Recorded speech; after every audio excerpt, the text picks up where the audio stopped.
Allow me to extend a warm welcome to all the viewers on the internet and around the world. It is sunrise on YouTube, morning on Facebook, noon on Twitter, midday on Threads, afternoon on Twitch, sunset on Instagram, and evening on Rumble. I am your host, the Ancient One, the Bachelor Supreme, the Phantom Menace, he who remains, and the master of the deceptive arts. We are broadcasting live directly from the sanctum of solitude and the citadel at the end of time. Good evening, everyone. I am the Ancient One. I am the Bachelor Supreme, the Phantom Menace, the master of the deceptive arts, and he who remains. And I wanted to pick up again our conversation about whether you will remain. And it's really a question of survival. How do we survive? And how do we endure in the bachelor life? I realized as I was making my preparations for today's video that indeed all the topics in the bachelor life are quite controversial. And the nature of the bachelor life and living in the solitude doesn't much lend itself to normality and standard social practices. And this is really something that you have to come to accept if you're going to live a life in the solitude. You really cannot expect to follow the norms, not even in terms of daily routine. If you try to live, the standard social life, you're going to frustrate yourself. And it's going to prove to be, quite frankly, impossible and expensive. So you do have to follow the way of the bachelor strictly, right? However, there is a very popular talking point, and it is the talking point that married men live longer than bachelors. So I wanted us to discuss today the question of life expectancy for a bachelor compared to a knee bender, and answer the question, do married men actually live longer than bachelors? And if so, why? Now, as a self-proclaimed bachelor for life, it might seem a little bit contradictory and even hypocritical to look into the lives of knee benders and married men who I have criticized so heavily for bending that knee. I will not bend the knee, right? So it might seem a little bit hypocritical that we are going to analyze the knee benders' lives and try to mimic, if not copy, all of the actions that they take to make themselves live longer. So, as a proud thief of knowledge and information, I cannot ignore these details. And I cannot overlook the fact that this claim is being made on a consistent basis, that married men do in fact live longer than bachelors. Although it's not a perfect science and it's not conclusive, it is worth at least looking at, and for our own purposes, analyzing the validity and the truth in this, right? And especially if there is something actually there, right? If we look at these details, which we're going to look at today in an article, another article. I'm having a great time with these articles, by the way. But if there's something there, surely we would want to know what that is and take it for ourselves and apply it in our own lives, thereby increasing our own longevity, right? It makes perfect sense to me in terms of self preservation, right? Self preservation and self centeredness are the pillars of the bachelor life, the fundamental tenets of the bachelor life. Now, I would never recommend that anybody enter the dark dimension of marriage, right? Not even to help you live longer, but through observation, not experience, right? Although I always say that experience is the best teacher, experience is a very cruel teacher and an unkind master. You do not want to learn all your lessons through experience. Keep your eyes open, man, and learn through observation. It's a much safer path than trying to learn to experience through experience. Experience is a very cruel teacher, right?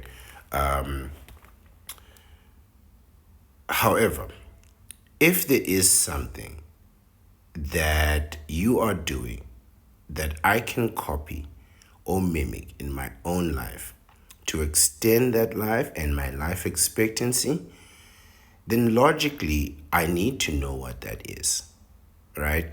And what really brought this on, beyond just self preservation, right, is is really a life quest, right? To just not just live the best or not just the longest possible life, but the best possible life. So you don't just want to live long, you want to live healthily, right? And I was saying what actually brought this on was the sudden demise of a marathon runner who was said to be 114 years old, and sadly he met his end because he was hit by a car in a tragic hit and run accident, and the investigation is still ongoing, of course. But knowing that he lived 114 years, 114, that part really interested me. And that he was still going, were it not for this accident, he would have kept living, right? He would have kept going. Now, that interested me because the lifespan of the Bachelor Supreme, if you didn't know, is estimated at around 100 years. So to extend that life by 14 or 15 years more in terms of personal accomplishment would be a monumental triumph. So monumental, in fact, that I might want to start running marathons, right? The the truth of it is that it is something that bothers me, right? It's something that keeps me up at night. I mean, I don't really stay up all night, but it's a figure of speech. It's an expression. What bothers me, quite frankly, about the bachelor life is the question of mortality. Not that I'm scared of dying, right? I don't have a problem with mortality as a concept and as a reality. What bothers me is that you can build and accumulate and do so much as a bachelor, right? You can really accomplish a lot of wealth in terms of not just earnings but also saving. You can invest so much because you're not raising kids, you're not looking after a counterpart and their emotional needs and all kinds of things. So all that time really can be invested into personal earnings, right? Forget personal growth for a moment. Just focus on making money. If you focused as a bachelor the time and knowledge and experience and resources that you have and focused it on just attaining money just all day long. So you wake up Saturday morning, you look at the markets, you look at whatever it is that you need to do, you prepare to make your videos and whatever you need to do to earn a little bit more money. And you just keep doing that and you keep doing that. And you'll do that for 45 years. And at the end of 45 years, if you live a true bachelor's life, you would have amassed a tremendous amount of money. I mean, if you just commit yourself to buying a piece of real estate every 2 years, so from your 20s until your 60s, all you're doing is buying new real estate every 2 years. Now, it doesn't have to be the biggest, doesn't have to be the nicest, doesn't have to be the most expensive, but you're just growing your portfolio. So, one of the things that I've done is I've made peace with investing in low cost housing, right? Because it's affordable, right? As much as I would want to invest in mega mansions and all that, I find that, realistically, every 2 or 3 years with savings, I can actually buy a decent low cost housing. Over 45 years, you're looking at something like 22 properties. That's a tremendous amount of wealth. And you can do that steadily, right? It's a tremendous amount of wealth. Now, the problem is you're going to build all that wealth and then pass away, right? You're not even, like, it's going to take you 45 years to build this wealth. And if you manage it and steadily grow it even in your retirement, right? And you are wise and intelligent with it and you keep learning and improving your skills, there's no reason why the wealth that you have amassed cannot sustain you well into your 60s, 70s, 80s, 90s. My idea is you don't want to spend 50 years accruing wealth just to enjoy it for 5 or 10 years. You really want to spend 50 years accruing this wealth and then 60 years enjoying it. And the idea in my mind, I keep having this recurring idea that keeps saying to me, what if you pull this off, Ancient One? What if you actually pull this off? What if you get 100 years, 110 years of life? What if after building your wealth using our calculation, right, effort over time equals money, right? Effort over time equals money. This is true for everyone. What if you pull this off? Then I would consider the life of the Ancient One, the Bachelor Supreme, a tremendous success. To have made my wealth and then lived a life longer than what it took me to accrue all that wealth.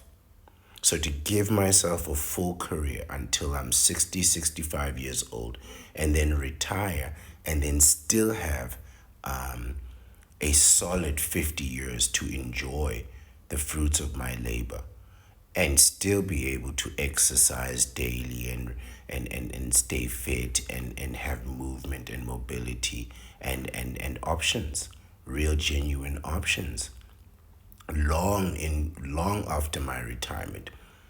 The idea that I won't be able to enjoy my wealth after having lived a tremendous bachelor's life and I would just, cease to exist, that troubles me. That really troubles me. I mean, I know it is literally the definition of narcissism. I mean, this is peak level narcissism. To want to outlive not just your peers, but to outlive wealth itself is a tremendous statement of narcissism. Although I feel it deeply in my heart. I feel it to be true. Like I don't want to die having not enjoyed what I worked for, right? I don't want to leave it to other people to enjoy my wealth on my behalf. That's not okay with me. That's really not okay with me. So, you know, the idea that the knee benders get more time on earth and have less wealth to enjoy is something really that just doesn't sit right with me. It's something that I think is worthy of exploration, right? So, returning to our focus, let's see exactly what we're talking about here. The difference in lifespan that these articles and studies are discussing, right? This is what they are touting as the success, the tremendous success. Oh, get married because you're gonna live longer. It's 2 years. You live longer by 2 years, right? Just think about that. The tremendous cost, according to some of these details, right? That I've looked across several articles, and I think I chose one that was kind of in the middle, right? Had most of the information that we're looking for, but effectively, you're not looking at like a 5 year difference in terms of lifespan or life expectancy. It's just 2 years. It's 24 months. That's what you get. If you get married and live healthy and do things right, and or you live a bachelor's life according to some of these details, which we are going to break apart, by the way. There's some hypocrisy here and a lack of definitive outcome, which is worthy of serious scrutiny, right? But this is what they're talking about. Two standard human years, right? And to me, that's not a lot, right? That's not a big enough difference to justify the cost of raising three children through to college. It doesn't justify taking the risk of divorce. It doesn't justify taking the risk of child support and alimony and being homeless and destitute and all kinds of things. It doesn't justify the cost of being dependent on someone for me, you know. So it's not something that I would say, well, get married because those 2 extra years are worth it. I think those 2 extra years are probably quite miserable, right? But those 2 years, that's not even close to the 114 years that the marathon runner lived. Now, I'm not sure if he was married with children. I believe he was married with children, but still, we're talking about the potential. Regardless, 2 years is still 2 years. I'd much rather have 2 more years to figure it out, to do what I want to do, than to have, you know, to not have those 2 years. So if I can, as a bachelor, gain those 2 extra years, I'll happily take those 2 extra years, right? So having pre-read today's literature, I noticed some obvious discrepancies, right? And starting with who they are comparing these knee benders to, right? The married men. So the group of men really is the entire segment of the dating population, right? So it's bachelors, widows, and divorcees, and they'll compare those men to married men, right? Knee benders. And so so I looked at it and I said, well, so that's pretty much everyone, right? So they put everybody in together and compare everyone with one specific segment of society. But that comparison lacks specificity on the other side. It's specific on one side, but it's not specific on the other side. So it just says married men against everyone, right? So let's have a look at who they're comparing these married men to.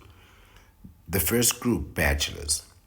Right, so they're saying that married men live longer than bachelors, which I think is very difficult to make because we know that most bachelors are under 25 years old, which means effectively most unmarried men are under 25 years old. They start getting married in earnest around 27 years old in majority. But the early ones will start around 25 years old and then it picks up from 27. So if you're saying bachelors, effectively you're comparing grown men with children. Again, you're comparing the father to the child. Because most people will be married, about 90% of people will be married by the time they're 45, right? It's very difficult to then compare. I mean, and it's 99% by the time you're 50. Quite frankly, by the time you're 60, most people have been married at least once. So there aren't really any bachelors to make this comparison with, unless you're talking about a very young segment of people, which you really cannot say what their life expectancy is going to be, right? Because they're going to fall into the benders category anyway, right? If they don't get married, they're going to have children, right? In which case they're tied to a woman anyway. So we really can't isolate bachelors by themselves in this situation, right? I've always said it's a very unfair comparison because of the age discrepancy, right? So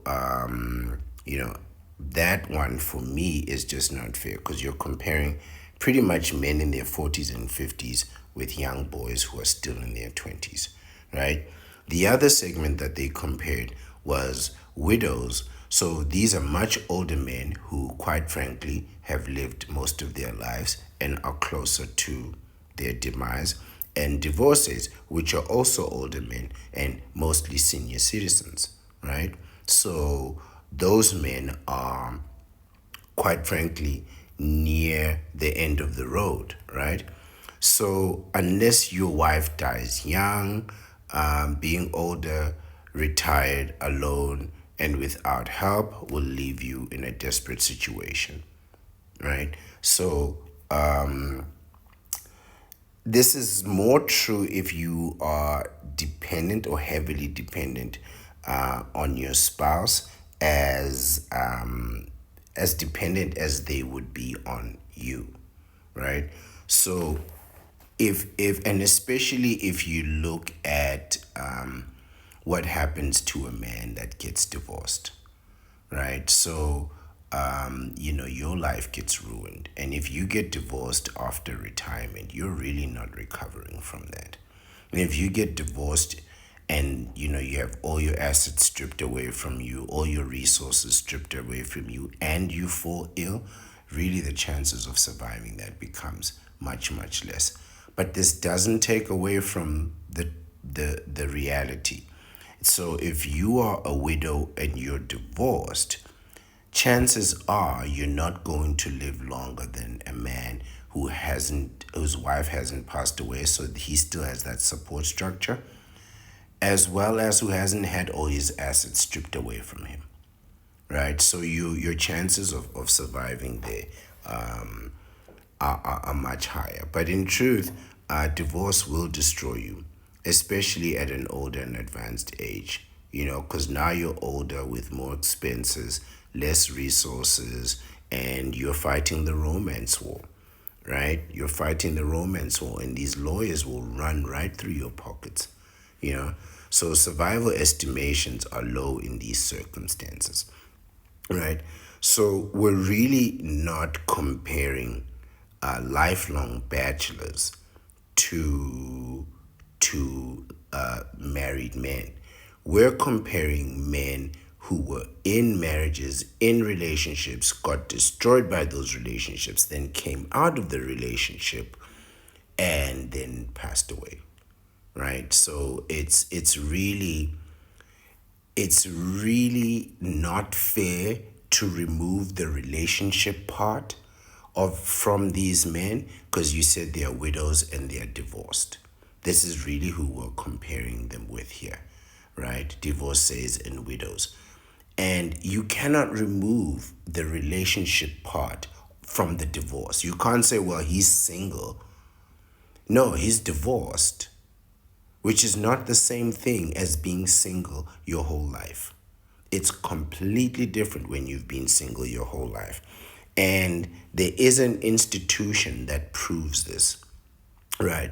An institution that has lifelong bachelors living there and working there their whole lives. Men that have never been married and men that have never had children. And this institution is the Catholic Church, right? This institution is the clergy. And in this church, men have never been married and have never had kids, right? Now, if you look at, ironically, the average lifespan of the average American man, now mind you, America has the longest or the largest lifespan in the world. So Americans are living longer than most people around the world by at least 10 years, right? So America's life expectancy is much higher than most of the world. Now listen to this. Listen to this, right? The average age that a pope passes away in the 21st century is 85 years old. 85 years old. In the 18th century, it was 71 years old. Now, just think about that. In the 18th century, life expectancy was probably about 40 years old. In the 18th century, you were not living, right? You were 40, maybe 45 years old, and popes were living to 71. Now, in the 21st century, with modern advances, they are living to almost 90 years old. Now, 85 years old, the average American man, who is the longest living man on earth, lives only 75 years old. This is 10 years less. Now, remember the people that we're comparing. Now, in this case, we are comparing very specifically men that have never been married and have never had kids to men that have actually been married and have kids. So these are men who, again, are either married right now, divorced, or widows, and have these type of responsibility. Now, I think this is a fair comparison. I think comparing all the men that have been married in relationships and either are on the other side of that or in there, and you include the relationship part of that life, and you compare men that have never had a marriage. Relationships, maybe, but marriage, no. Children, no. You can expect to live 10 years longer. The Catholic Church, when the Pope passes away, his life is 10 years longer than the longest living men in society in any part of the world. Isn't that an interesting statistics? Not mentioned in this article. Not mentioned in this article, right?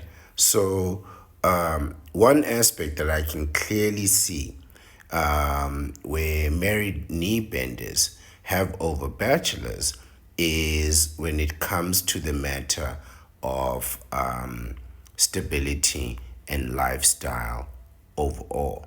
So what you find, but this is also true for older men, but maybe not so much. What you find is that married men tend to settle into a very stable routine, right? So they have consistency, they're going to work every day, coming home. They're really not staying up all night long. They're definitely not partying too much, going to restaurants, eating that restaurant food. I can't warn you enough against restaurant food, right? Also, they're not really drinking alcohol or smoking that much or taking illicit substances, which really helps a lot. But even under those differences, it only gets you about 2 years extra, right? But also, you must understand that most men are going to engage in marriage and relationships anyway. But if you compare those men to an institution that is very clear and evident for everyone to see, you compare married men to the clergy, right? Um, the the difference is very clear. The difference is very clear. Not having a wife and having kids really does extend your life tremendously, right? But let's have a look at today's article. Let's see if we can gain some insight into the question of whether married men live longer. And if they do, we need to be able to find out why that is, right? And then we need to be able to apply those skills, that knowledge into our own lives. So today's article is entitled Marriage and Men's Health. It was published, I believe, June 5th, 2019. It is from the Harvard Health publication, and you can go ahead and find them at harvard.edu. I believe it's from Harvard Medical School, a research done by the prestigious Harvard Medical School. Let's see how prestigious their writing really is. It says, both married men and unmarried men of a certain age may remember the tune. If not the words, I will not be singing this, I will be reading it. It says, love and marriage go together like a horse and carriage. This I tell you, brother, you can't have one without the other. Now, I know you're already singing it in your head. I will not be singing it. Listen to my voice. Do I sound like I sing like an angel? I do not, right? So there will be no singing here, ever. Let's continue. It says, much has changed, obviously, since the horse and buggy days. And when it comes to marriage, there have also been enormous changes since Sami Khan, I don't know who that is, penned his romantic lyrics, is a singer, I suppose, Ozzy and Harriet, in the Ozzy and Harriet era. Many people find love without getting married, and many marriages turn loveless and hostile as divorce rates soar. Well, just listen to that, right? You can find love without getting married, and marriages are tanking, thanks to people like me and channels like this. Single parenting is now common, sadly. Guys, get a vasectomy. And society is becoming increasingly comfortable with various patterns of cohabitation. No cohabitation. Absolutely no cohabitation. Responsibility, cohabitation are completely out of the question. You know, this is another topic that I really need to discuss. The tenets of the bachelor life. You need your car, you need your crib, which is your home, and you need your career, right? And the three C's: no cohabitation, no commitment, and absolutely no commingling of funds. Memorize that. No cohabitation, no commitment, and no commingling of funds. Cohabitation, out of the question. Absolutely out of the question. We're not doing that. Don't do that. I've tried it. It's a terrible mistake. I tried it. It's an experiment. It failed disastrously. I mean, those failures could not be accounted for internally and externally. Just don't move these people in. Don't move anybody into your house. Not a family member, not a cousin, not an uncle, not especially not your parents. You keep your parents away, right? But a counterpart, no cohabitation. Cohabitation out of the question. Not even an option. It's just as bad as responsibility. It is responsibility. Oh, we don't do responsibility. Responsibility forbidden. Forbidden. No commitment, no cohabitation, no commingling of funds. No, no, no. Let's continue. I lost my train of thought with confidence. The many social, economic, psychological, and spiritual Ramifications of these huge changes have been the topic of much discussion and debate, and more will follow. Indeed, it will. Without treading into these deep waters, though, it's also useful to ask how marriage itself affects men's health. My assessment is while there are benefits to it, it is more beneficial for you to be a vasectomite and a bachelor for life with no wife, no kids, and absolutely none of these silly problems. So, our next slide is married men and mortality. This is why we're here. A major survey of 127,545 American adults found that married men are healthier than men who were never married or whose marriages ended in divorce or widowhood. We talked about this, right? The men, when they say men who were never married, what they're talking about is men under 25. When we look at it, the opposite end with the Catholic Church and the clergy, we find that this is going the opposite way, right? These are two clearly observable spheres of life. The one side you're talking about very, very young men, and the other side you're talking about very, very old men. And in the middle is nothing but benders. Nothing but benders. Let's continue. Men who have marital partners also live longer than men without spouses. Men who marry after 25 get more protection than those who tie the knot at a younger age. Get more protection. Protection against what? This is very ambiguous. What's the danger there? What is it that men who are older than 25 are protected from? Let's see. And the longer a man stays married, the greater his survival advantage over his unmarried peers. But his marriage itself is marriage itself responsible for better health and longer? These words are very leading, right? These are very powerful words. Let me give you the key words, right? They say here, men who have marital partners also live longer than men without spouses. Men who marry after 25 have more protection. Protection, that word implies a danger and a risk, right? So what is the danger and a risk? So they're already getting you to be fearful of not being married by promising you safety and protection, right? So it's very leading and very directed. And then further on, they say here, the greater his survival advantage. You see what I'm saying? These words are really are packing you full of misdirected fear, right? Survival, like no. We are not in a situation in modern life. Survival is really not the key. It's about staying healthy and avoiding bad habits, right? So you're not in a risk of any danger.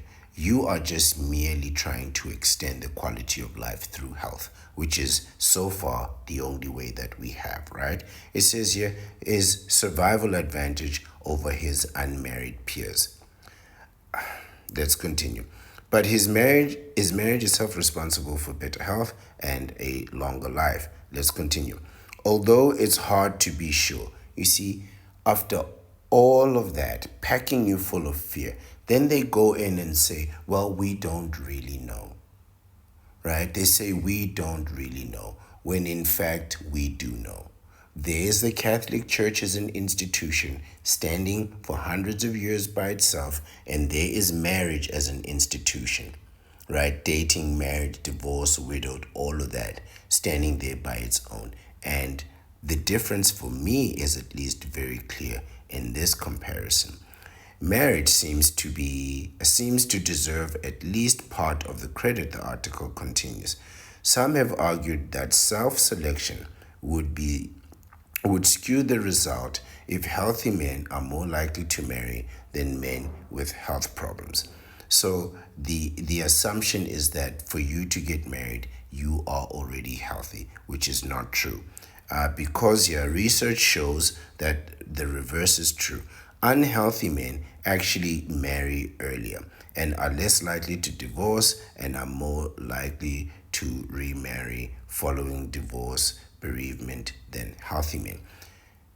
It's not clear what healthy means. So, are we talking about a person who's obese, overweight, or has a chronic condition, right?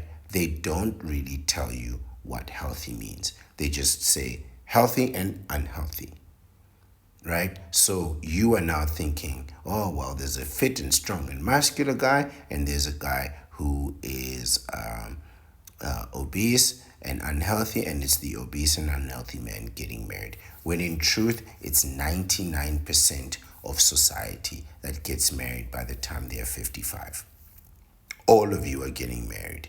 It's not really a matter of, and then 70% of those marriages are going to end in 10 years. But that's besides the point. Here they say unhealthy men get married and healthy men get married. All of you getting married. All of you are getting married. Right? You look at that the older generation, there's nobody there who's not married and there's nobody who doesn't have kids.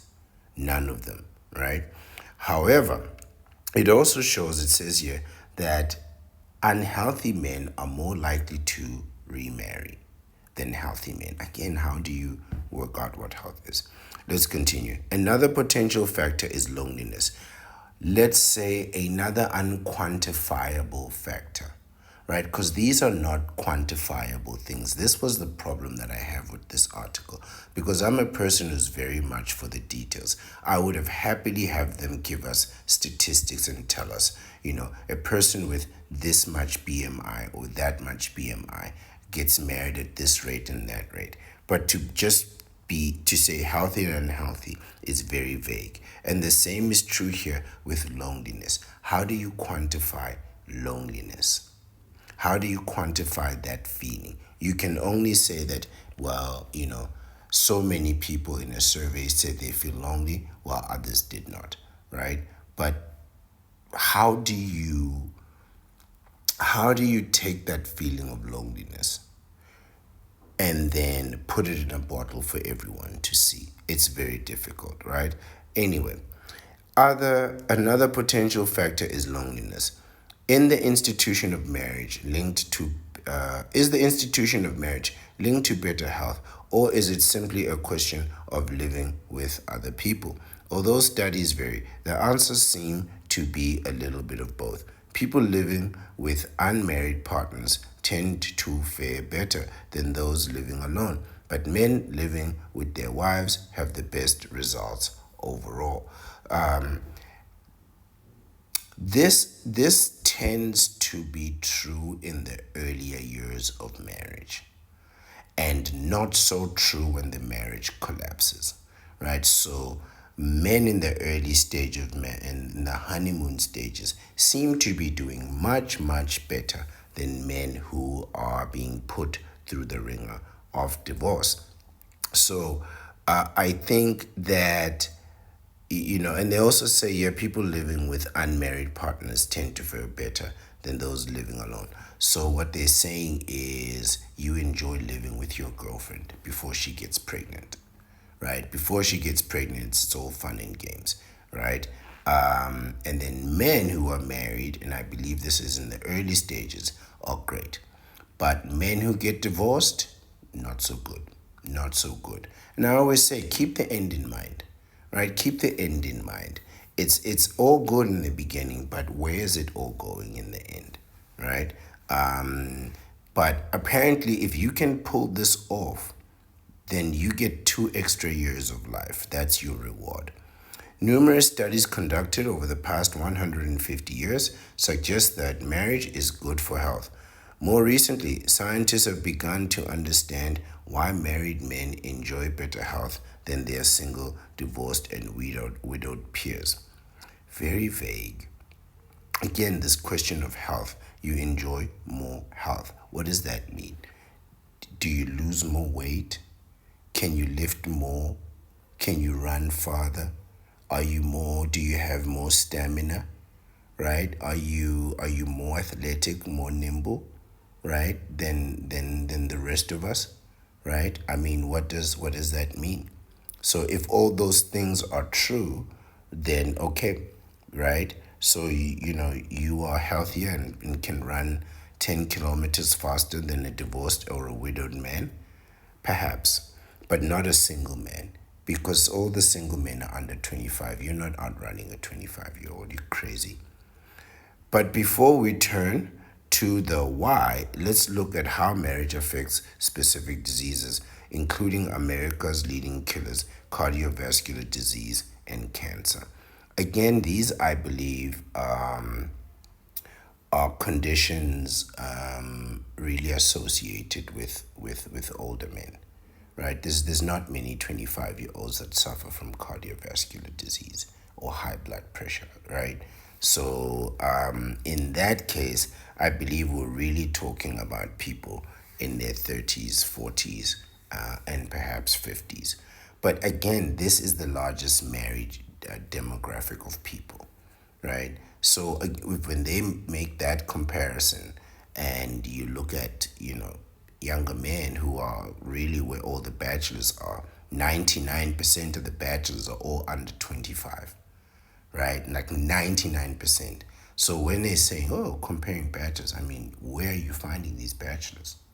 Where are you finding a 40, 50-year-old man with no wife or no children? Right? Where? How do you do that? There aren't any. It's just me. This next slide wasn't actually part of the official article. It was, but it was in the section of additional information, right? So it was like an appendix, if you will. But it's worth reading and quite interesting. Are educated wives heartbreakers? Possibly. In the 1980s, several studies suggested that men whose wives had more education than they were more likely to die from coronary artery disease than men married to less educated women. That's very interesting. So if your wife had more education than you, then you were more likely to die from a heart attack than if you were more educated than your wife. With more and more women getting advanced degrees, that might give some single guys pause. But a 2002 study found that the more educated a man's wife, the lower his risk of coronary disease and the risk factors such as hypertension, obesity, high cholesterol, smoking, and lack of exercise. So what they're finding is in the 1980s, having an educated woman would cause you a heart attack. In 2002, not so much, right? So men have built a tolerance. And a 2009 study reported that men married to a more educated woman also enjoyed lower death rate than men married to less educated women in the contemporary world. Smart wives promote healthy hearts. So it appears that the perhaps it's the type of education or the quality of people that are being educated, but for whatever reason, educated women are now keeping their men alive, when in the past it appears that they would just be causing them heart attacks. This is a very interesting twist of events. So if you were in the 1980s, stay away from educated women. 2022, why not? Marriage and the heart. These health issues seem to be centered around the heart, right? I don't really see them tackling the issue of obesity and weight, which is something that's quite prevalent among married men. If you look at their stomachs in particular, those stomachs like that, that's all fat, right? That's why your stomach is bulgy like that. That's fat. If marriage protects health, the heart would be the likely beneficiary. Japanese scientists reported that never married men were 3 times more likely to die from cardiovascular disease than married men, right? So they say if you were never married, you are 3 times more likely to die from cardiovascular disease, right? You're gonna get a heart attack or something wrong with your heart. That's very interesting. And a report from the Framingham Offspring Study also suggests that marriage is truly heartwarming. That's ambiguous. Scientists evaluated 3,682 adults over a 10-year period. Even after taking major cardiovascular risk factors such as age, body fat, smoking, blood pressure, diabetes, and cholesterol into account, married men had a 46% lower rate of death than unmarried men. I believe I can justify this to a certain extent. This is what I was talking about earlier when we talk about habits, right? Um, Despite the disadvantages of marriage, there's a consistency in that life that quite frankly doesn't lend itself to too much strenuous activity. So, so most days you're just going to work and coming home, right? You're not if like they remove things like fat, smoking, and all kinds of things, right?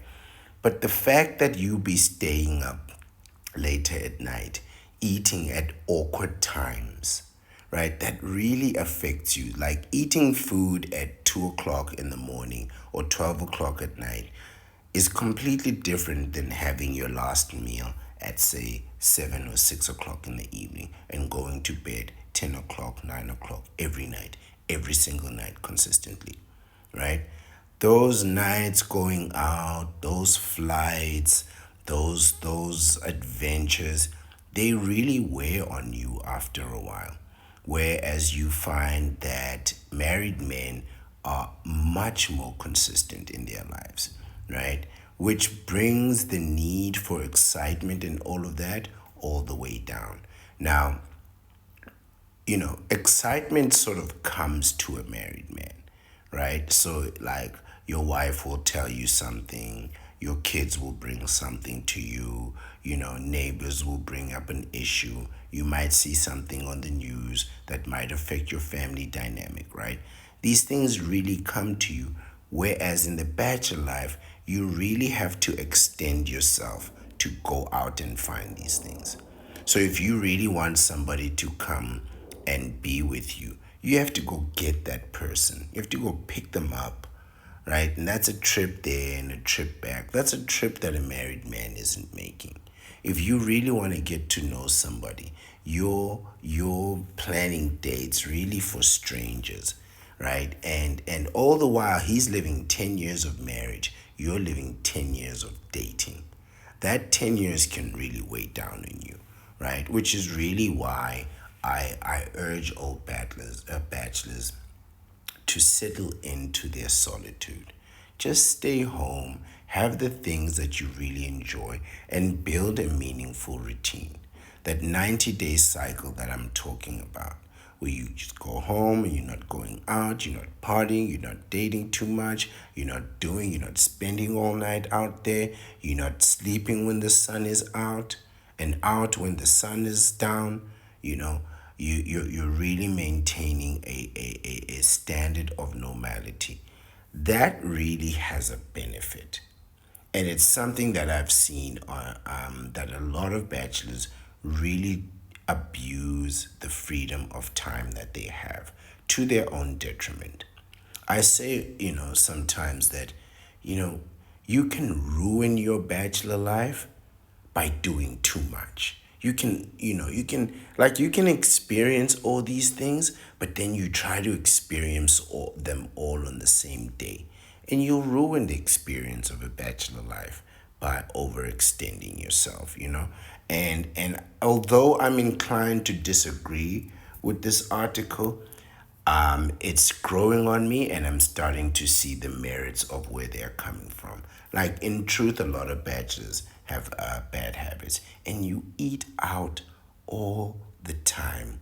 Married men really, like, one thing that I've noticed about married men over the years is they pack their own lunches.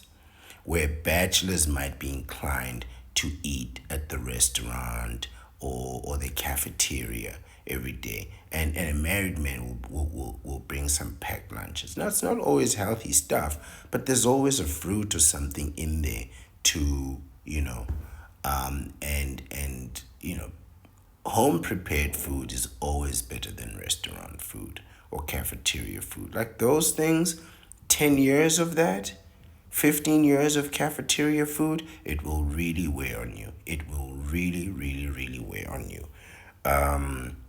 So yeah, it really is. It really is growing on me. Let's continue. In the Framingham study, marital happiness did not seem to influence the overall protective effect of marriage. So it didn't actually matter if the person was happy or not in the marriage. The fact that they are living that stable lifestyle kind of has its benefits. But in other studies, marital unhappiness and stress have been linked to an important cardiac risk factor, hypertension. Over time, in fact, marital stress is associated with thickening of the heart's main pumping chamber, but job stress does not take a similar toll on the heart. So, what they're saying here, and I discovered this in another article also, is that a bad marriage is bad for you, but an average to good marriage is perfectly fine, right? And this is some information that I found in another article that I fully agreed with. By the way, they list all the problems of being in a bad marriage in a spectacular way, and I'm absolutely going to read that in the future. But here it very clearly says that not being in it being in an unhappy marriage really gives you a tremendous stress, and it affects your heart in a serious way. Different to work stress. Work stress doesn't have the same effects. So home stress is far worse and has a more severe impact on your life than being stressed at home. Being stressed at work. And I'm inclined to agree with that. Even though happiness doesn't generally affect marriage, but unhappiness does. So let me say that again. Happiness doesn't really affect your marriage, but unhappiness absolutely does. Let's continue with the article right at the bottom. Coronary artery disease and hypertension are among the most important causes of heart failure, a chronic disabling condition that results when the weakened heart muscle is unable to pump all the blood that the body's tissues need. But even after this serious problem has developed, a supportive marriage is associated with improved survival. This is true. Having somebody there when you are in recovery, it is said tends to improve your rate of recovery. So it doesn't just improve the quality of recovery, it improves how quickly you recover. It's said because there's somebody there to support you to when you're going through it, but also to help you where you cannot help yourself. So I agree with that. I agree with that. I find that when I had my vasectomy, fortunately, I didn't need to go very far. I could just walk to the kitchen, to the bathroom, wherever I needed to go. And it's a minor procedure, so it's not, too much. But when I was in recovery, I realized that one of the things that I had bought is I had bought extra groceries, extra food, extra water, extra everything that I needed to make sure that I could remain in the house. If I needed to go out, I would have needed somebody to do that for me. And that would have been very difficult to do, especially in the first day or two. That day or two, you really need to spend it sitting down, right? Not even lying down. That could be complicated. You just want to sit somewhere comfortable, right? So yes, I agree with that. For those reasons, having somebody when you're in recovery is very helpful, right? Let's continue. To that previous point of having a support structure, which we just passed on the previous slide, this is why you find that a lot of bachelors will end up having either very close circle of friends that they maintain or sustain, or a very large circle of friends where they can reach to different people at different times for different reasons, right? But myself, I suggest that you just make yourself as rich as possible so that you can pay people for the help that you need. You'll find that it's actually cheaper and more reliable. So if I had maybe hired a temporary personal assistant for 2 weeks. Marriage and cancer. It says here, the well established links between stress, depression, social isolation, and heart disease make it easy to see how a good marriage might protect the heart. But cancer is a different matter. Indeed, there is little evidence that marriage reduces the overall risk of getting cancer, neither does a vasectomy. Still, marriage can influence the outcome. For example, a study of 27,779 cancer cases found that unmarried individuals were more likely to have advanced disease at the time of diagnosis than married persons. So this means that, if you're not feeling well, a married man will go see the doctor much earlier than, say, a bachelor. So a bachelor will try and endure through pain and suffering, misery, that kind of thing. But what will happen is when you do go see your doctor earlier on, which is why we all have to recommend at least annual checkups, right? You have to get checked out at least every year. As you get older and older, you just need to make sure that everything is functioning okay. But effectively, when you do go for checkups, particularly with cancer, the earlier the diagnosis, the better the treatment. The easier and better it is to treat, the more likely that you will survive. So if you delay treatment, the worse it gets and the more expensive also. So that's very true, right? So let's take this advice and get our annual checkups. Unmarried patients were less likely to receive treatment than married patients, but even among people who receive cancer therapy, marriage was linked to improved survival. Again, so if you have family around you during a time of recovery, the chances are that you have a better chance of recovering and surviving if you have help. Better to be rich and just pay for the help that you need, right? And pay people to be honest, right? While they're helping you, because otherwise, you have to depend on the mercy and kindness of other people, which is really against the bachelor life, right?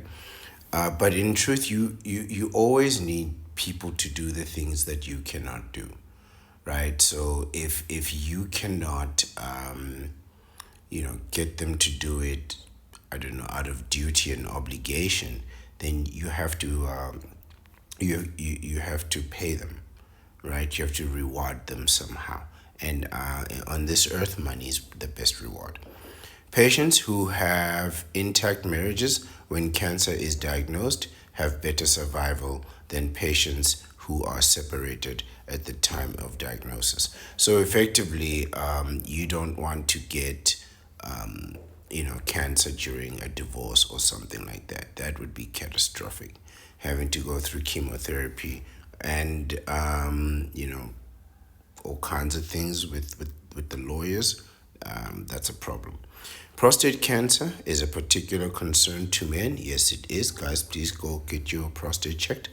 To find out how marriage affects survival, scientists from the University of Miami investigated 143,063 men with the disease over a 17-year period.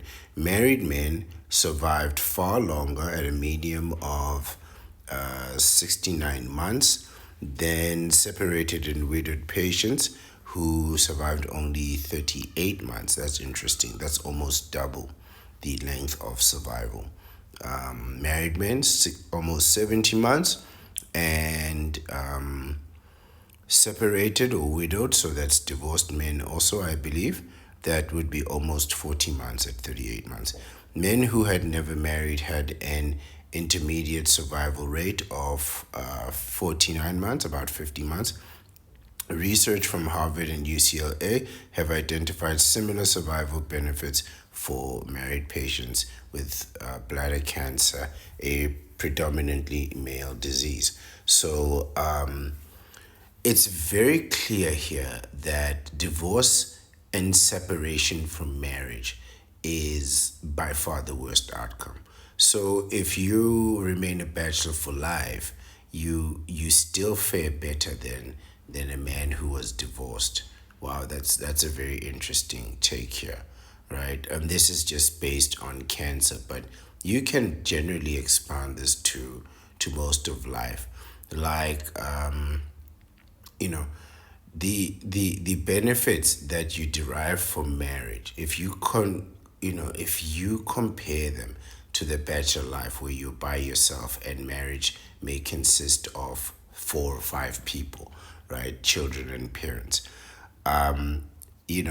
That difference in most scales is fairly minimal, right? So even now we're really talking about a 2-year difference in life expectancy. But if you look at like the clergy and the Roman Catholic Church, like those that are really committed to the bachelor life and have a purpose, they tend to fare better overall, in my opinion and in my observation. Other health issues. By the way, this is very good information. I'm finding that initially I thought that I'd be disagreeing with this article, and the more I read it, the more that I find I'm actually agreeing with a lot of this information. I do feel that there is a way to apply these skills and tactics to your own bachelorhood, but this is sound advice. And quite frankly, it's troubling to find out that there are men who are bachelors who really have the money and the resources to care for themselves, are just really not taking very good care of themselves. And they'll only start taking care of themselves in a meaningful way, in an intelligent and consistent way, only after they get married. This is a troubling outcome that I'm really getting from this article. However, the practices that are discussed here, like taking care of your health and building a meaningful group of people that you can have around you, is really not bad advice. Now, I mean, like, I'm on the extreme scale of things, right? So I'm all the way Bachelor Supreme, right? So I'm deep into it. But you don't need to not have friends. Like, I don't recommend it. It's not a smart thing to do. But if you are so inclined, you can do that if you can find yourself a supportive group of friends, right? That's never a bad idea if you can pull it off, right? Not everyone can, right? So you may very well need a support structure, but that means you have to be part of their support structure too. Looking at other health issues, it says although the data are sparse, marriage appears to have a positive effect on a variety of health outcomes. Mental health is the most prominent. Married men have a lower risk of depression and a higher likelihood of satisfaction with life in retirement than their unmarried peers. I would agree in terms of divorced and widowed men. I think if you invest 20, 30 years, that's even possible, in a marriage, and you come out on the other side and you still have that marriage, you still have that family intact, I think you may feel quite satisfied with that, however long that lasts. However, if you've been divorced or widowed, especially in your later years in life, which is very, very likely, that may lead to severe depression. So don't get married. Being married has also been linked to better cognitive function, a reduced risk of Alzheimer's disease, improved blood sugar levels, and better outcomes to hospitalized patients. I believe they're really talking about older men here, right? Alzheimer's disease, blood sugar, that kind of thing, memory, right? When they say cognitive function, what they're really talking about is memory. So I really think this is talking about older men. And yeah, guys, keep your brain power strong. Keep reading those books. Keep studying. Even if you're reading fiction, it's better than nothing, right? Reading is exercise for your brain. In contrast, widowhood boosts the likelihood of sexually transmitted diseases in men, but not in women. So I do find this to be true that when divorced or widowed men come back after a certain period of time, when they return, he who returns, the Bachelor 2.0, some might call it, I like that phrase very much. I didn't come up with it. Someone else came up with it, but I still like it. When they return, generally they're very reckless. And recklessness is one of the things that I preach against, right? I'm all about self-preservation and taking care of yourself. And they are really out to prove a point, right? So there is a part of them that is filled with burning desire to go out into the world and explore what is out there, but really they shouldn't be, right? Really, what they should be doing is finding a solid and level place to land, that is sunny and on high ground, right? And not, wet or damp that can cause diseases. Something, a solid terrain for you to land. And really, what they do is they want to be flying in the sky, which I really don't suggest that you go from flower to flower, right? Because then you get what they describe here: intimacy transmitted diseases, right? Which can be very common in men because you're being reckless. I don't suggest that at all. Self-preservation means to protect yourself, right? Let's continue. Marital strife and divorce, although the data are sparse. Okay, this is the same information. This is actually the same information.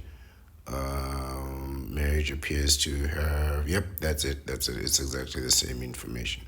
Okay, good. We're not going to reread that again. Our next slide is bereavement. And it says here, because women live longer than men, women are far more likely to lose a spouse than are the men. So, yes, they will probably have to mourn their spouse, whereas you won't. But spousal bereavement is actually more serious for men. And a study from California tells just how serious. The study did not measure the psychological or socioeconomic burdens of bereavement. Instead, the researchers focused, on another impact of spousal bereavement: the mortality of the surviving spouse. So, the idea here of this paragraph is, in fact, that when your spouse dies, it affects you more than if you pass away. And she continues, and they did this based on the idea that when one partner passes away, the next one will pass away fairly soon after that. So apparently, men will follow suit more than women. The study tracked 12,522 married people over a 14 to 23-year period. During that time, 1,453 men and 3,294 women lost their spouses. Very sad. Subsequently, 30% of the bereaved men died themselves. 30% of the men died, while only 15% of the women succumbed. That's interesting. So, more than double. So, at 30%, it's more than double the number of women that follow their spouse after they have succumbed. Healthy men who lost a wife were 2.1 times more likely to succumb during the study period than healthy men who were not bereaved. For men with pre-existing medical problems, bereavement boosted the rate of succumbing 1.6 times. That's very interesting. That's very interesting. So the men are dying. Succumbing. The risk was greatest from 7 to 12 months after the loss, but an elevated succumbing rate persisted for more than 2 years. Okay, so this rate was consistent over 2 years. Very interesting. So, does this mean that men are more in love? The men are the ones that are really more in love than the women, and perhaps that the counterpart is there merely for the resources, right, and the convenience of those resources. Shakespeare was right when he wrote of deadly grief. That's very interesting, right? Deadly grief. I like that.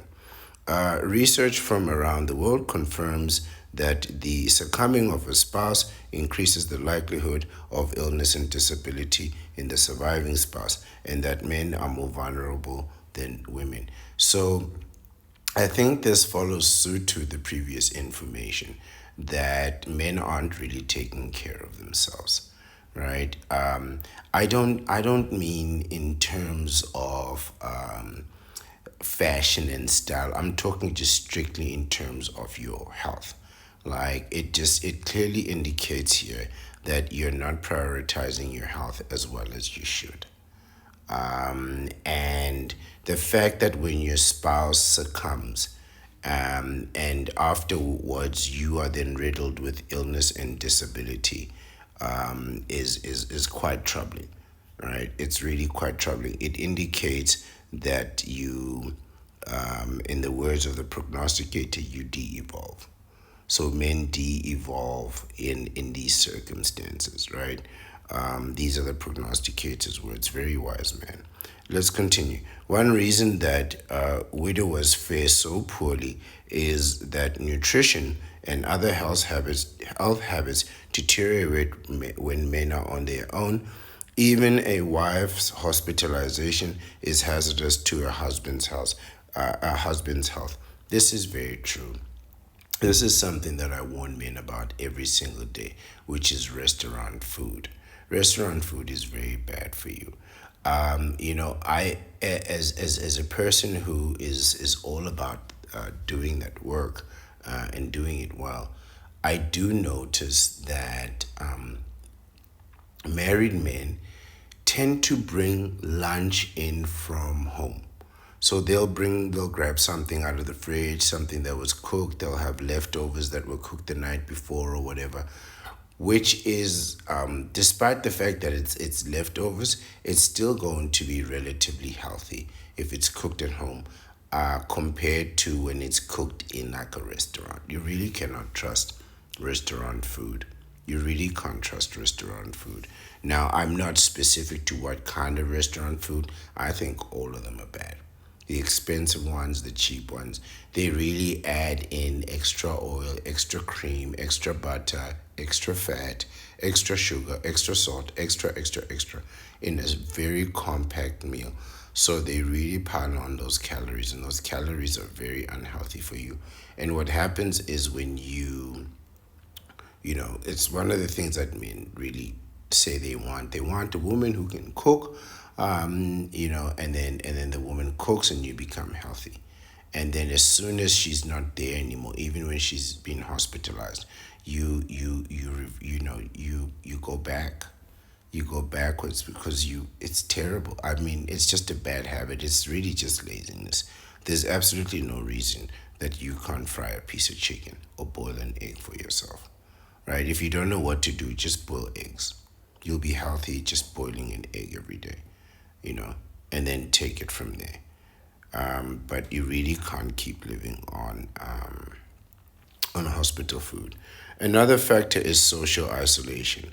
And a study of 1,667 men in the Boston area linked the death of a spouse to a decline in testosterone levels comparable to the drop that occurs during 10 years of aging. So that's very interesting, right? So the death of a spouse can cause a drop in testosterone that is equal to 10 years of aging. Oh, that's tremendous. That is a tremendous drop in masculinity. All right, so you need to get back into the gym. You need to start hitting those weights. That's the only way to get that testosterone up. Well, naturally. As we are reading through this article, I do find that we can actually apply these things into our own lives, right? We can absolutely be caring for ourselves, especially for our testosterone and keeping ourselves alive and going, right? This is all really about self-preservation. So health comes first. Well, money comes first.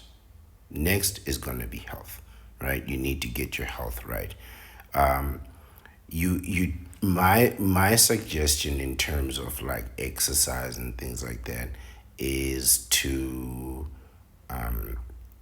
try and burn about 1,000 calories a day, right? Try burn 1,000 calories of exercise a day, but try burn around 1,000 calories a day. I think if you can do that consistently every day, you should be fine. And then try not to eat so much. But really, I would say as a bachelor, if you're really struggling on preparing healthy meals for yourself, you could always just boil an egg, right? You could always just boil an egg, and you really won't find something healthier than that or easier to prepare. Just put it on the stove, boil it for 10 to 15 minutes, and it'll be good to go. The explanations here say that good marriages promote health and longevity, but stressful and shattered marriages have the opposite effect, especially for men. Why? The explanations fall into three categories: biological, behavioral, and psychological. So, effectively, what they're saying is a good marriage gives you stability, you get health, you start to eat better, you're really not going out every weekend, and you're not staying up all night.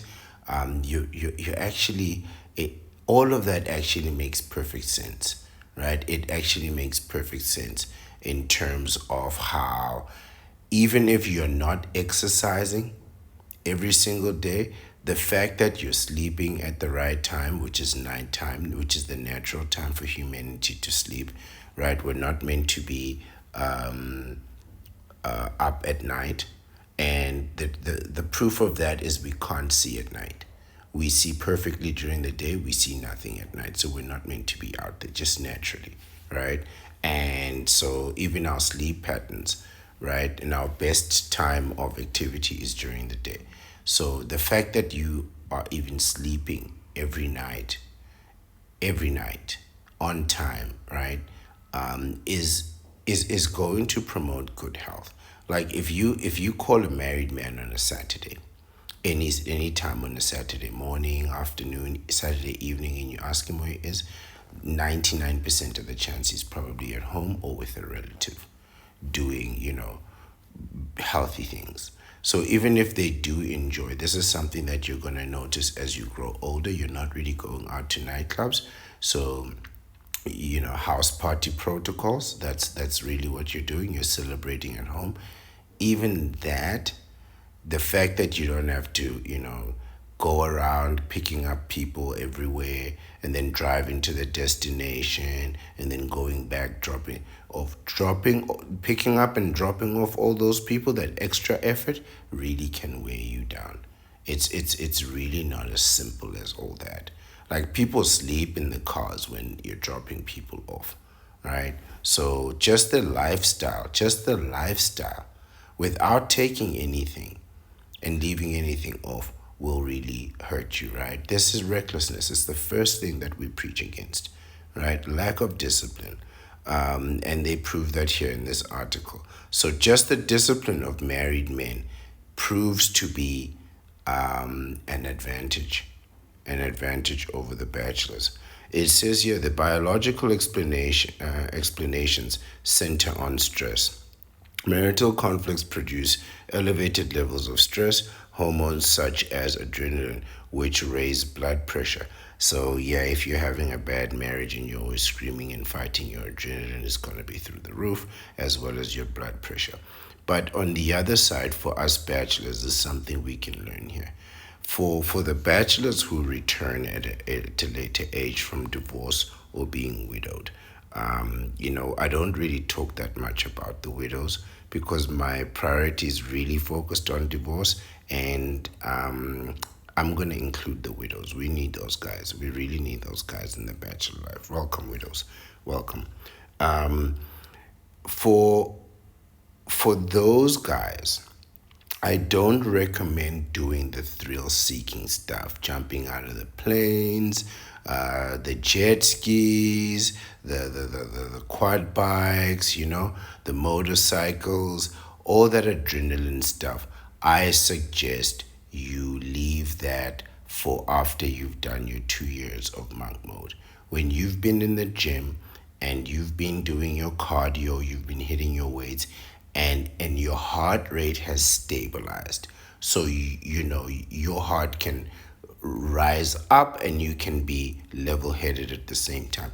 Because if you're going to be pumping adrenaline into your middle aged body, it's gonna affect you differently than when you were doing it in your 20s, right? Adrenaline with that level of testosterone can be neutralized. With dropping levels of testosterone, overweight, heart disease, all kinds of things, sugar, blood pressure, adrenaline, not a good idea. Not a good idea. Let's continue. Marital stress also triggers the production of, I'm sure I'm going to mispronounce this word, production of cytokines, I don't know, small proteins that set the inflammatory cascade in motion. So they cause inflammation. Inflammation is a newly recognized cardiac risk factor, and divorced men have higher levels on inflammatory markers than married men. Divorced men need to spend 2 years in the gym. When you come out of marriage, regardless of what physical condition you're in, you need to be in the best physical condition of your life in order to feel good and confident again. So if you were at a certain level of fitness, you need to get fitter. That getting fitter is going to make you feel better, right? So they say this very well, that like the stress that you're going through, you need to find a way to neutralize that, and you're not going to neutralize that in a therapist chair. Maybe not alone, but you're going to have to kill it in the gym, and you're going to have to build a completely new body. That dad body is not really going to do. That marriage body is really not going to do, especially at an older age. So if you're really trying to survive, you're going to have to build that body up, and it's going to have to have some resilience. It says here the behavioral factors are no less important. Unmarried, divorced, and widowed men don't eat as well as married men. There's the issue again of having a bad diet, which you can quite frankly take care of, right? You do need to have like a personal menu of things that you like to eat and that agree with you, right? It's not just about eating for flavor and things that you like. You have to eat things that agree with you and keep you healthy. So you really need to know yourself and move accordingly. You're not going to lose weight if you continue with the marriage diet and if you continue with the restaurant diet. You're going to have to go shopping. You're going to have to find the time to go shopping and do all that so you know what you need to eat and when and how. I do recommend that carrying food to work is always better than eating at restaurants, and it's going to save you a tremendous amount of money. I could do a video just on that, right? Why you need to bring your own food to work. They are less likely to exercise, guys get back into the gym, and are more likely to smoke. You need to stop smoking. Drink excessively, you need to stop drinking, you need to cut down on that alcohol and engage in other risky behaviors. So when you're drinking, you're going to engage in risky behaviors. But in truth, you just don't have the time for it. The older you get and the more responsibilities you have, you just won't have the time to party like that. So this is why I'm recommending that 90-day cycle. You work for 90 days and then you take 2 or 3 weeks of leave every 90 days to recover and recuperate so that you can do whatever nonsense you want to do. But if you're seriously going drinking every weekend or every other weekend, that's a problem. That's really a problem as you get older. It's so if you're so inclined, you need to have a schedule around it. You need to know when you're gonna go and party and when you're not, right? But you can't be just doing it every weekend, especially on a whim, right? In contrast, married men are more likely to get regular medical care, go get your checkups, and to benefit from higher standard of living. Yeah, get a clean house. Get a house, make sure the lights are fitted, make sure it's clean. But while senior citizens who live with a spouse get better preventative care than those who live alone, elders who live with an adult child do not get better care. So effectively what they mean here is that when you are a older person and you are with somebody who is of the same age or similar generation or close or there and thereabouts, in I believe either a platonic or a romantic relationship, the type of preventative care that you get is much better than if you live alone or you live with a child, right? One of your children or something like that.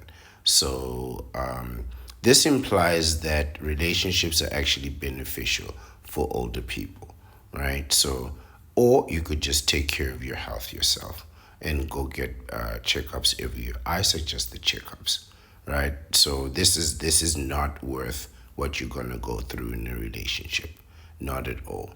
Loneliness, depression, and social isolation also contribute to excessive mortality associated with bereavement, divorce, or never having married. So yes, the issue of isolation is something that I really need to tackle when it comes to bachelors because you really need to accept a life in the solitude if you're going to live the bachelor's life.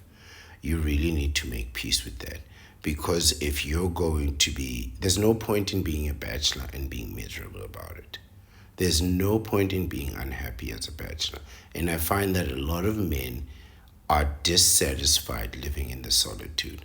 So they're always going out looking for something that will fill that void.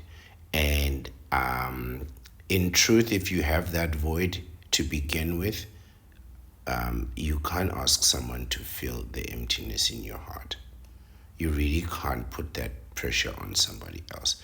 Now, maybe relationships might make you feel good, but you need to look within you as to what is the issue with your solitude, right? But I can also understand that it's not really for everyone. Solitude can be very heavy. It can be very troubling. The longer you stay in it, the heavier it can feel, really. And so we bachelors, I pride myself on carrying my solitude. It can be quite heavy for some to carry, but you know, you can let the solitude drive you into the ground, or you can strengthen yourself and carry that solitude. And not every man can. Not every man can live in the solitude. It's really a tremendous challenge and comes with a lot of sacrifice. And the biggest sacrifice is losing things that you love and people that you love. It's easy to lose a person that you hate, but to lose one that you love, yeah, you're bound to be depressed. A Harvard study reported that socially isolated men, I beg your pardon, have an 82% higher risk of dying from heart disease compared with men who have strong interpersonal relationships. Yeah, so if you are inclined to have friends and a social circle that you can call on in good times and in bad, good luck with all that. I am not one such person. I don't need people trying to sleep with my girl behind my back. And I'm paranoid to that extent. It's the first thing I think about. Is this guy going to try and sleep with my girl? Soon as I shake your hand, it's the first thing I think. Next, I think, is this guy going to try and steal my money? Right? So, paranoid from the get go. I'm not changing that. I have no inclination of changing my paranoia or moving my skepticism. It gives me peace of mind. It really does. Some people, not so much. Let's continue here. It says, in the New England Research Institute reported that 66% of men rely on their wives for their primary social support. So your wife is your best friend. Not a good idea. Not a good idea. Only 21% rely on other people. So some of you have friends outside of marriage, and those friends are probably married too. Also, not a good idea. And 10% have no such support. Clearly, subtracting a wife greatly increases a man's risk of isolation. Sure, I can see that. I can see that when all your friends start to get married and settling down, and you're the only one not getting married and settling down. Now, you might feel like to fit in, you would have to act likewise. But I'm telling you, to live in the solitude, you must lose that which you love. You're going to have to let go of your friends. If you're going to be a true bachelor, you're going to have to let go of those people and make peace with it, right? It's going to be difficult. It's going to be difficult. But your only other option other than that is to start folding those towels, right? You're going to be folding that towels, and you can be looking forward to that alimony, lifelong alimony, right? And all kinds of frustration. So, you think that losing that which you love is a sacrifice. No, no, no. No, no, no. It is salvation. Perspectives. Many men marry for love. Terrible idea. Some for money. That's even worse. And others for a variety of personal and family reasons. Peer pressure. Until now, at least few have married for health. Should that change? Absolutely not. Absolutely not. Not really, the article continues. Happily married men might add health to the things they thank their wives for. Unhappily married men should work with their wives to reduce stress and improve their relationship. But instead of marrying for health, unmarried men should try to achieve some of the health benefits they are missing. I think that's what I've been saying all along, right? Instead of trying to get married, you need to take these practices and apply them to your own life. This has been a very insightful article by the Harvard Medical School.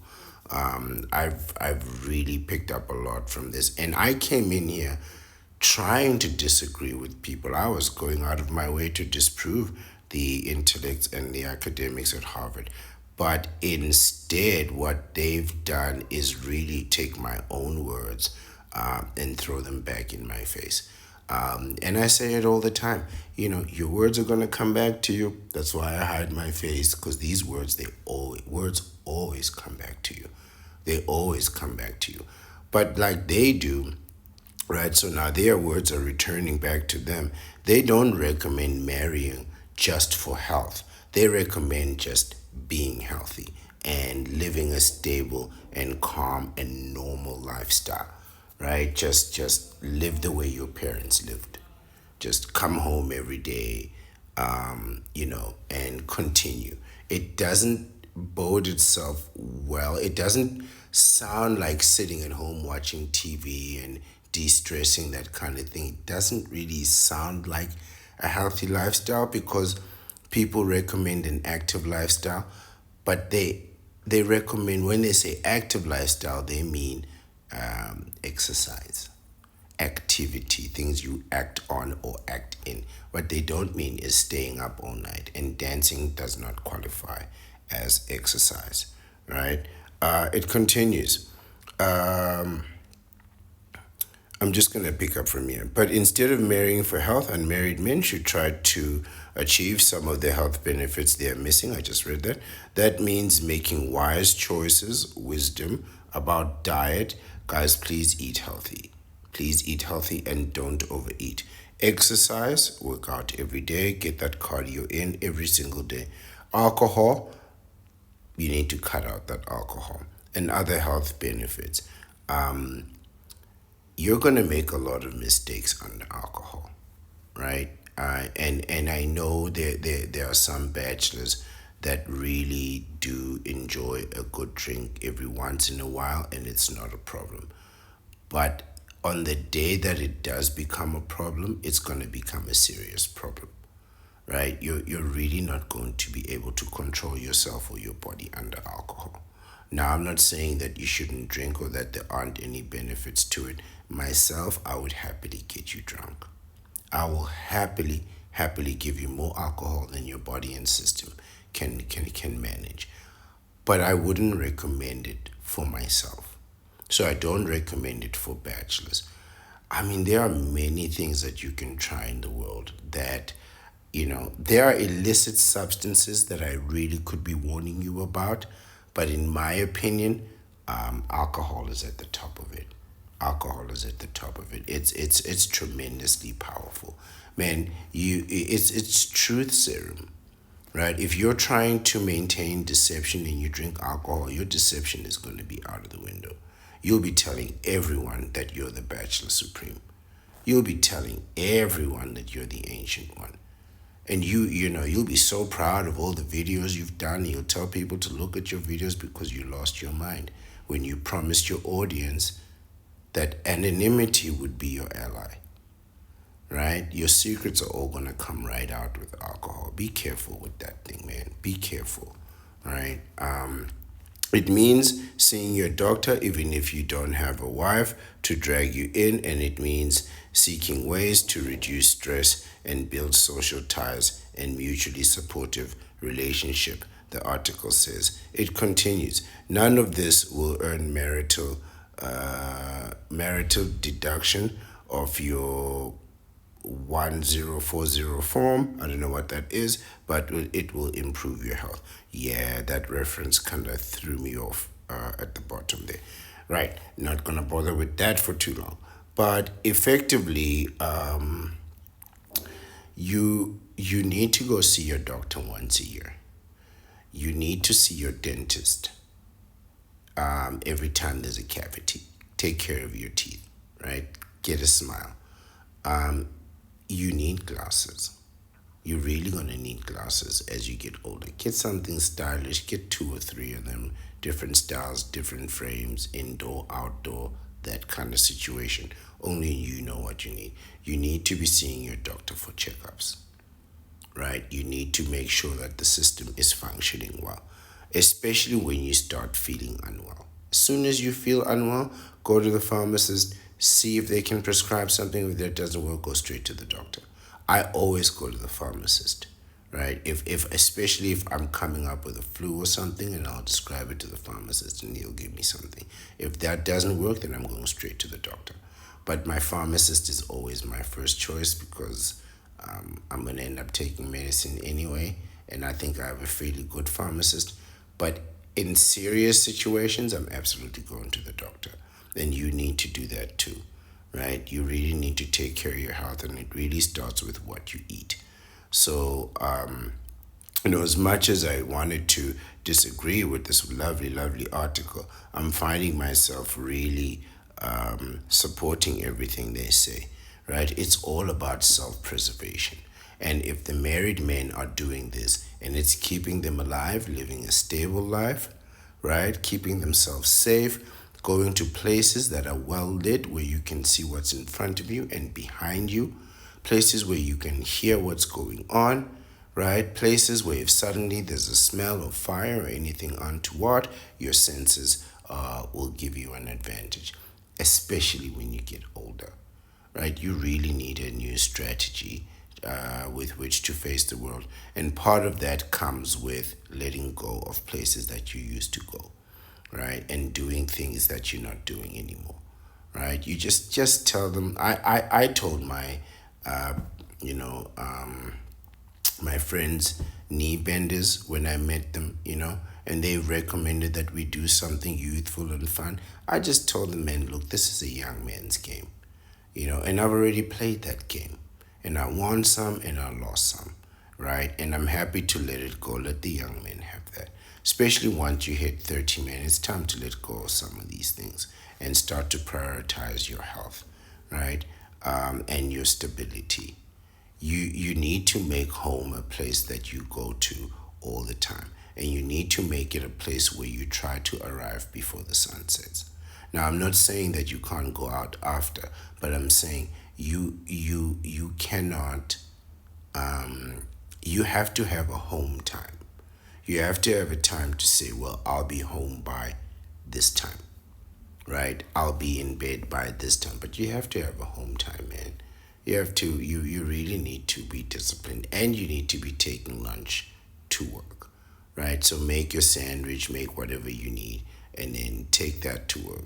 It's one thing to eat it and finish it and then buy something else because you're hungry. It's something else completely to not have anything to bring. So bring it, and even if you finish it or eat it early, it's fine. You're better off having one healthy meal than all your meals being unhealthy, right? But you do need to take care of yourself. And one of the things you got to do is you got to get that vasectomy. So you got to get your vasectomy. You got to go to the gym, especially for you bachelors that are returning, the widows, the divorcees, right? You guys need to get back into that gym.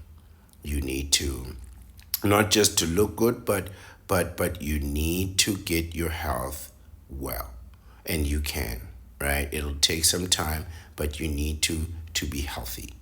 You need to be healthy if you're going to continue. Otherwise, you can see what the people at Harvard Medical School are telling you. You will succumb. You will succumb within 2 to 3 years after your partner passing on or leaving you in a desolate situation, a desperate situation. You will succumb. So what you need to do is you need to make sure that those first 2 years are your healthiest 2 years.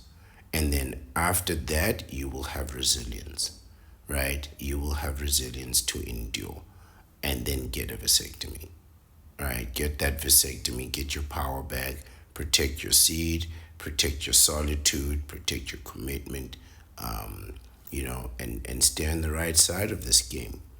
You'd stay on the right side of this romance war, right? Because you can see very clearly married men have a structure to sustain and preserve them. Where bachelors, a lot of these things are falling by the wayside. And you really need to prioritize your health in all aspects: physical, mental, your happiness, your creativity, all that, right? This is really what it's all about. But this is the end of the video. Thank you again for your attention, and I really appreciate it, and I always will. Thank you for watching. I am the Ancient One, and I am the Bachelor Supreme. Have a nice day.